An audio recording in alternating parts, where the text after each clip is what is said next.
we've all been hearing from our friends, and I know everybody's been hearing from loved ones. Just shock. I got a note this morning from a friend in Mississippi.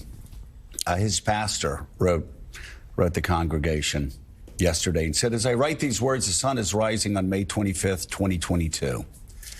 Another day of mourning in America after another mass shooting at another elementary school. As we pray yet again for those whose lives have been torn asunder by a troubled soul wielding a deadly weapon, it seems important and necessary to me to say as a Christian pastor, that we try to find reasonable ways to reduce gun violence, and that is not political, it is moral. The church needs to have a moral compass which can tell the difference between that which is politically partisan and that which is moral. Otherwise, our fear of being political may, at times, make us fall silent concerning matters in which we should not be silent. As Martin Luther King Jr. once wisely said, the day we fall silent about the things that matter is the day our life begins to end." And that's Chuck Poole, Baptist preacher from Jackson, Mississippi. And the preacher is right, of course. Standing by and doing nothing after little children are slaughtered in classrooms with weapons of war that are designed to be the most effective means of reducing flesh to a bloody mush, that is not a political failing. That is a moral failing. We need to protect little children in schoolyards from assassination. We need to protect grandmothers shopping for their children and their family in grocery stores from having a bullet tear through their brain.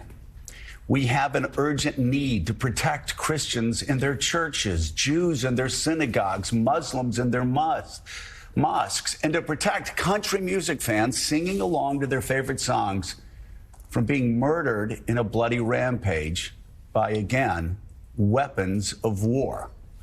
Saving the lives of these Americans, that's not a political necessity. That is a moral necessity. And doing nothing to stop this carnage is a sin. Let me say it again. Doing nothing to stop this ongoing carnage is a sin. And telling others to shut their mouths while the slaughter continues, to not talk about it. You can't talk about it. Do not talk about it. That would be political. Well, that's evil. And that evil cannot be allowed to prevail in press conferences in Texas, in state houses across the South, and it cannot be allowed to fester any longer in the United States Senate. The only thing necessary for the triumph of evil is for good men to do nothing. We've heard that our whole lives.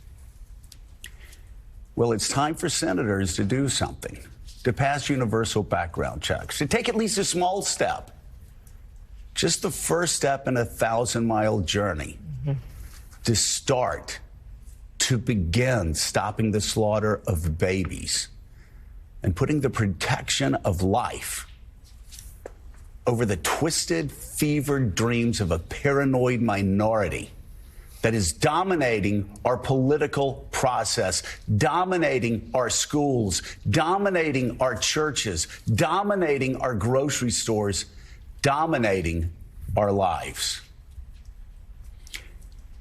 It's time once again to make sure that our kids can walk into their classrooms to learn and to be able to live to tell their parents about it.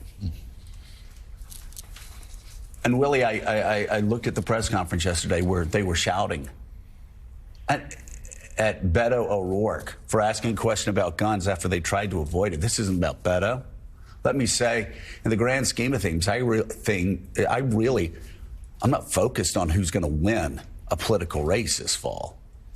We're all focused on saving kids, saving grandparents. But to say, don't talk about it, and then to write that it was classless? Are we really there? It was classless to bring up the fact that children, that babies were slaughtered by guns, make no mistake of it, guns that were specifically designed to kill enemy combatants in war. Guns that were more deadly than the guns we gave our soldiers and Marines in Vietnam. It's insane.